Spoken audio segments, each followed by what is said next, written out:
Ada, I made cupcakes using some tips you guys gave me, and omelet was so much better, not as dry as they were before, thank you. 3. I saw a lot of messages and comments wanting an update, so here it is. I'm sorry if I didn't get to your message, there were so many of them, so I thought I'd make a post instead. I got a little overwhelmed TLDR, you guys were right, I am NTA. I used your advice and moved out after confronting Nate about his behavior. After reading what everyone wrote, I quickly realized that what Nate did was so wrong. A lot of great moms in the comments also helped me understand the fact that even conservative moms, like Nate's, wouldn't react so rudely. It hit me like a wave when I realized what my life had come to. I didn't say anything to Nate about the post, but he must have figured out that I was upset at him. I was doubting our relationship and pulling away from him. He started talking to me again, and for a day I didn't really say anything.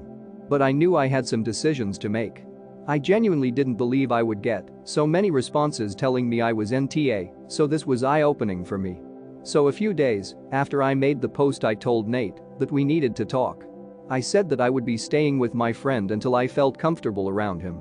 He didn't know what I was referring to, which just made me angry, because how can he forget a fight that big? And I told him I was upset with how he treated me after the whole "your family walking in on me" incident.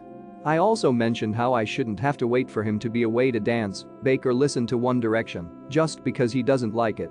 He tried convincing me to stay, but I left.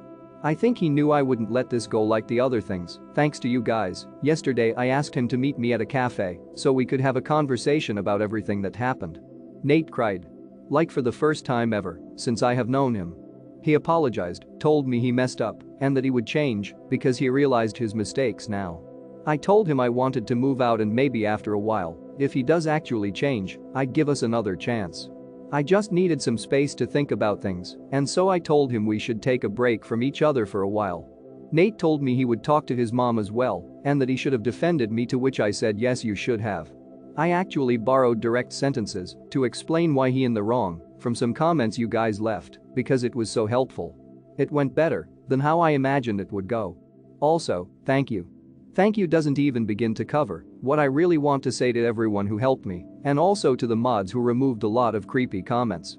Thanks for sharing your stories about dancing in your underwear as well. It made me feel better to know I wasn't some freak for enjoying those things. I'm going to use those baking tips you guys gave to me and make cupcakes right now, actually, because I can. I feel so relieved. 3.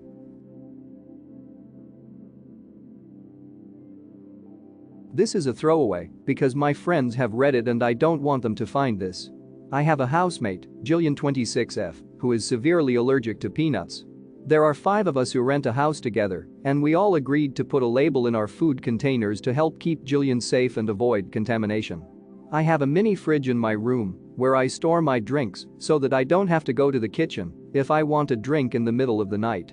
Well, last Friday my Filipino girlfriend gave me an authentic Filipino dish for lunch at work. It's called Care. It's an oxtail stew with a rich peanut sauce. It's in a glass container, and I saved some so I can have it for dinner. When I got home I put it in my mini fridge, but I forgot to eat it that night because we ordered pizza for dinner. Saturday I went out with my girlfriend and got home at around 9 p.m. When I arrived, Jillian's girlfriend, Trish, confronted me saying I almost killed Jillian. I didn't know what she was talking about. She went on saying how irresponsible of me to not label the food in my mini fridge. I asked one of our housemates WTF happened, and he said Jillian had an allergic reaction to my stew because I didn't put a label on the container. I told them it's inside my personal mini fridge, and how dare they enter my room. Trish said they were looking for beer when they saw my stew. She and another housemate ate it. Jillian only tasted it and she had an anaphylactic shock where they had to use her EpiPen to stop the swelling. Trish then demanded that I need to pay for the EpiPen. I told them that is not going to happen. If anything, they should apologize to me for trespassing and stealing my food. They called me an asshole. She and 3 housemates said I nearly caused Jillian her life, and the least I could do is apologize and pay for the EpiPen. Ida. Edit for more info. Jillian was taken to the hospital. No, I never gave anyone any permission to enter my room. They were drinking that time and were looking for more beer. They ate the dish with some rice that they found on top of the mini fridge. I think Jillian ate some rice that had sauce on it. I didn't get to ask the details of that exactly happened. Edit update. So I visited Jillian in the hospital today and she apologized to me for what happened. It was an accident. She said she didn't eat my care, but took some rice. She didn't realize that some sauce got on the rice bowl, so there was clearly a cross-contamination. It wasn't her who went in my room, it was Trish and another housemate, Ian. I will be charging them for the stolen beer and food. I will definitely buy a lock after this incident. Thank you all for your advice, judgment and awards.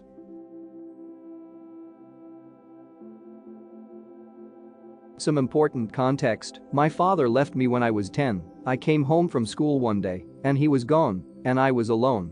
My grandmother eventually took me in, but that moment gave me issues that I'm still working through. My grandmother passed away and was buried a couple of weeks ago. I saw my father for the first time in 14 years at his mother's funeral. After the will was read, we learned that my grandmother had left me her property. My father was furious. Apparently he feels he has more rights to her property than I do because she was his mother. He's been harassing me to hand over the property to him and promising that when he dies I can have it. I don't want to give him the property because if my grandmother wanted him to have it, she would have put it in her will.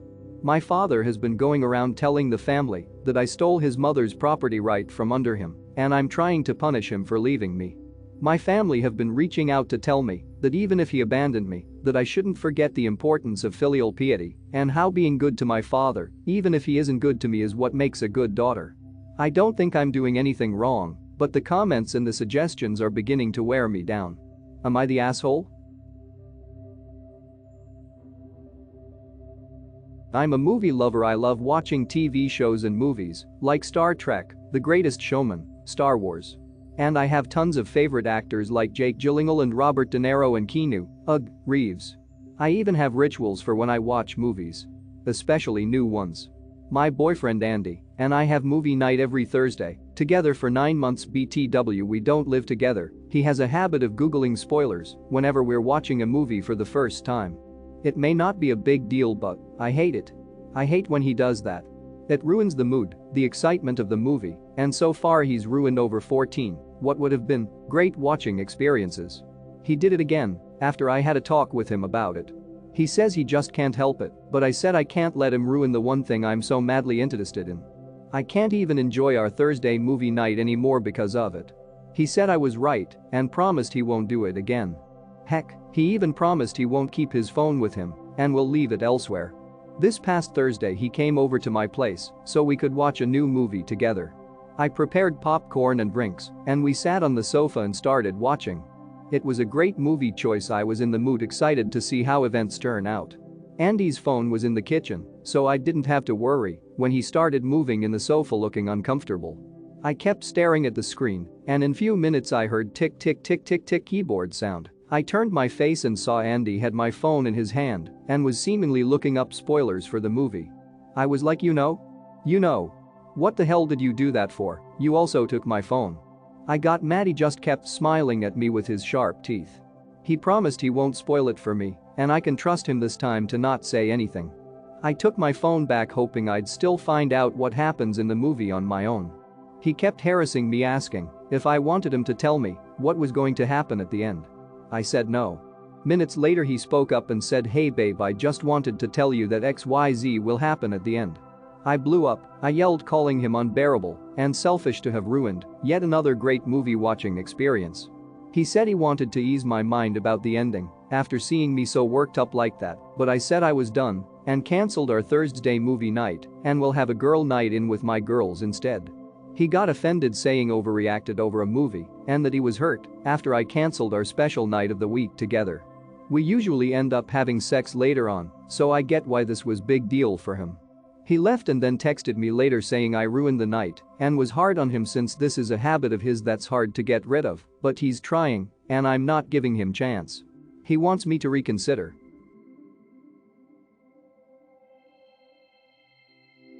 Some important details: my wife is very shy but enjoys giving and is all gung-ho about showing appreciation to workers she assumes aren't appreciated or recognized.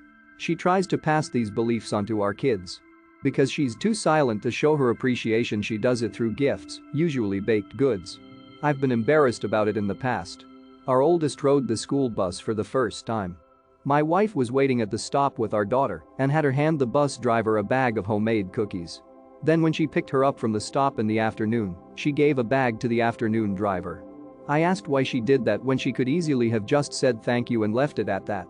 She said the bus drivers work so hard having to comfort all the nervous kids and handling the unbehaved one while driving, they deserve more than a thanks. I reminded her that this has embarrassed me in the past and I think her behaviors are too extreme. I wouldn't want gifts from someone I don't know. She ignored how I felt. I contacted some people in my life to see if I was just a crazy one here, and most of my friends and my mom agree. My wife's way of showing thanks just makes everyone uncomfortable. Ida.